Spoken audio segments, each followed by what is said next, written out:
out was play, and that was the core value, so to speak, was that Well, I had to have a sense of play in everything we did. it doesn't surprise me, given the fact that you have a background in improv, and Yeah. I think I'm a child who never grew up. I mean, yes, I did grow up, but I do. The idea of playing is something that just awakens my spirit within and brings a smile to my face, etc. So the Yeah. last time we met, Hirsch, we were talking about the sandbox. We were talking about it in reference to our community, the Know and Sell Insiders community. And we were talking about playing in a sandbox. Yeah.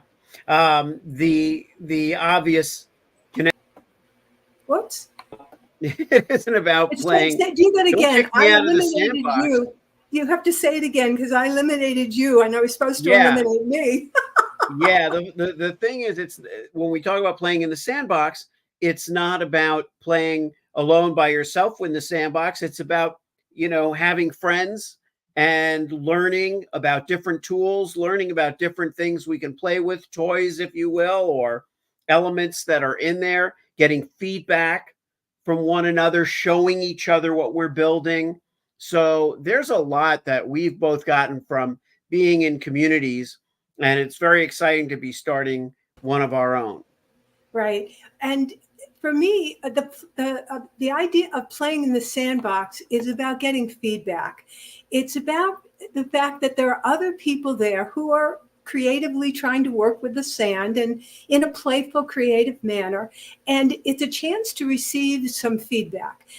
I don't know about you, Hirsch, but being an entrepreneur can be very lonely. You get an idea, you think it's a good one, you could pursue it for a while and then suddenly fizzle, right? It didn't turn out. And if only you had gotten some feedback ahead of time from your colleagues, it could have saved you a whole bunch of aggravation. And so I also think of the sandbox from that point of view of feedback.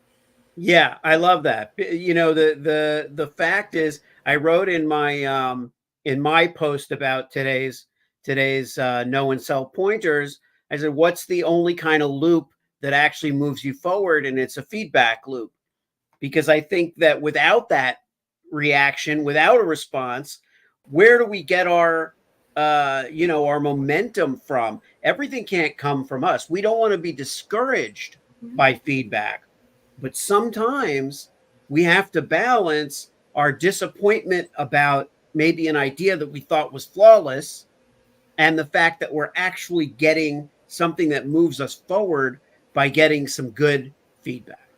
Yeah. So feedback is the milk of human understanding, or it definitely propels people in a good direction, especially when the feedback is given in a sensitive, caring, loving way.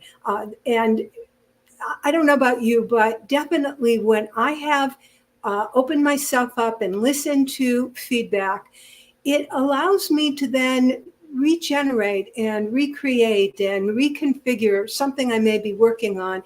And as a result, I get stronger, my project gets stronger. And the result is, of course, that the result to my clients, the product, is a better one altogether. That's the value of good feedback. And a community of like-minded individuals, nothing can beat that in terms of feedback. Well, you know why it's so great is you just said it, mutually Mm-hmm. supportive. Mm-hmm. And when you're being treated well and you're being Mm-hmm. treated with courtesy and respect, it just inspires like minded and like behavior. And Mm-hmm. so, we enter a really good community. We go, wow, these people are super supportive.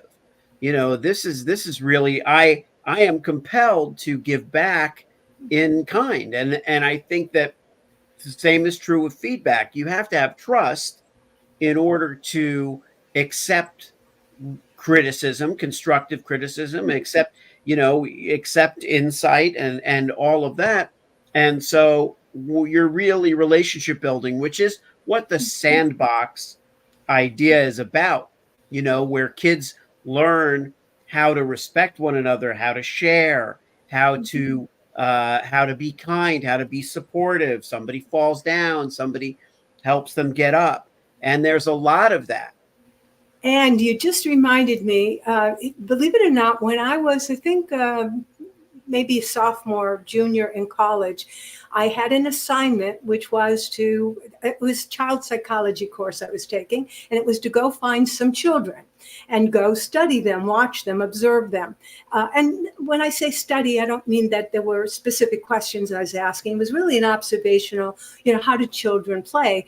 And I went to a park where there was a sandbox. And it's very interesting. I don't know if you have done this, if your own children, if you can remember back to your own children in a sandbox, but there's something called parallel play. And parallel, I mean, it's a psychological term, and it means that there are a number of children, because this was a huge sandbox. This was not the kind in the backyard. This was a Right. park-sized sandbox, huge sandbox. And so there were multiple children playing, and each of them had a spot. They had some toys.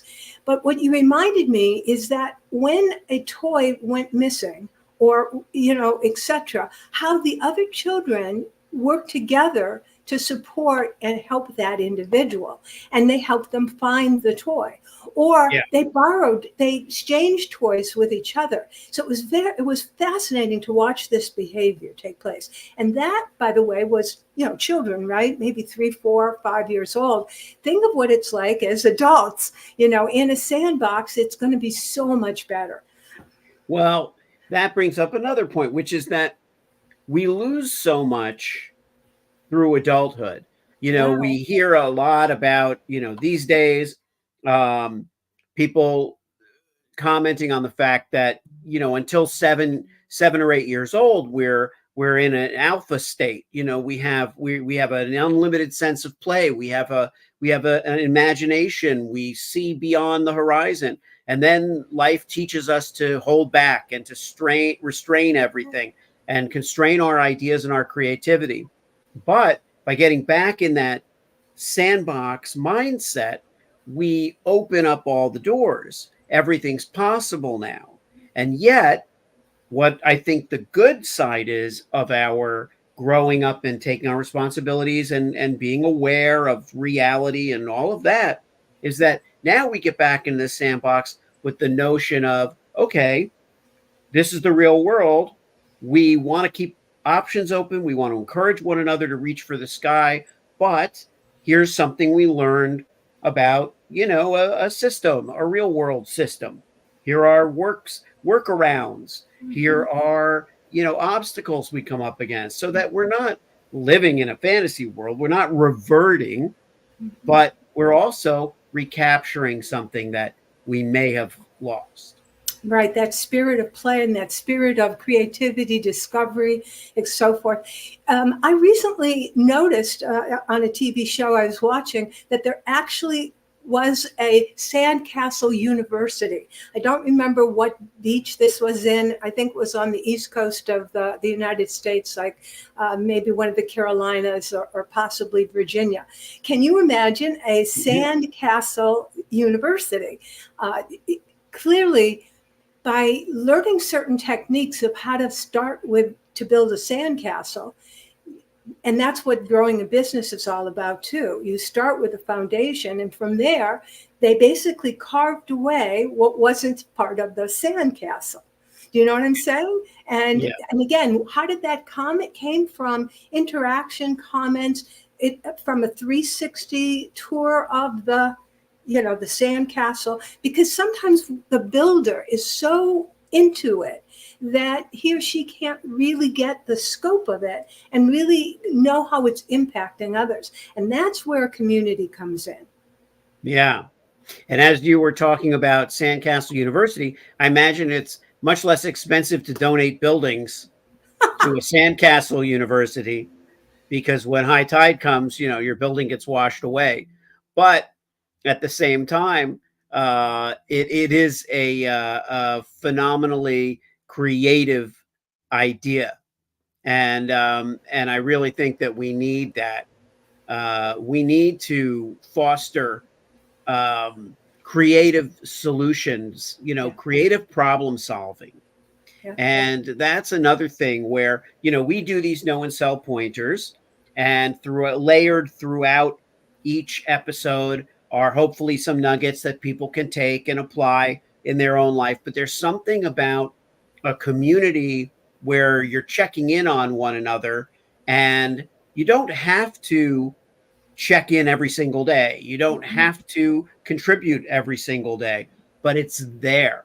It's there when you're needing something. It's there. I go to my various communities when I need something that community offers. So in our case, when somebody's coming up against a tough branding issue or a question, what should I do? Is it what's appropriate for my brand from your perspective? What do you think I should do in this situation? Or somebody says, I have a prospective client. I really got to get a read on them. That's Nancy's expertise. Let me go into the community and see if anybody's come up against this or if Nancy or Hirsch have any particular insights. Right. So that is the advantage of the Know and Sell Insiders community. Again, we don't yet have the official link to allow you to join, but it's coming soon. It's in process. And if this interests you, please leave a comment for us, and we'll definitely contact you and let you know all the details as it is available. So Know and Sell Insiders, are you interested in becoming a member of the Insiders Club? Let us know. Yeah, come play in our sandbox. Mutually supportive and incredibly imaginative. And there's no shortage of ideas. That's one of the reasons we started this, is because, it takes more than one person to come up with a great idea. And it certainly takes a village to put it into practice and test and fail and succeed and trial and error. So you can drop insiders in the comments if you want to keep notified about it and know about it, where to sign up when it's ready. And we're just super excited. Super excited. So to your sales success, this is Nancy's Air Sales Whisperer. And Hirsch Repun, the message therapist.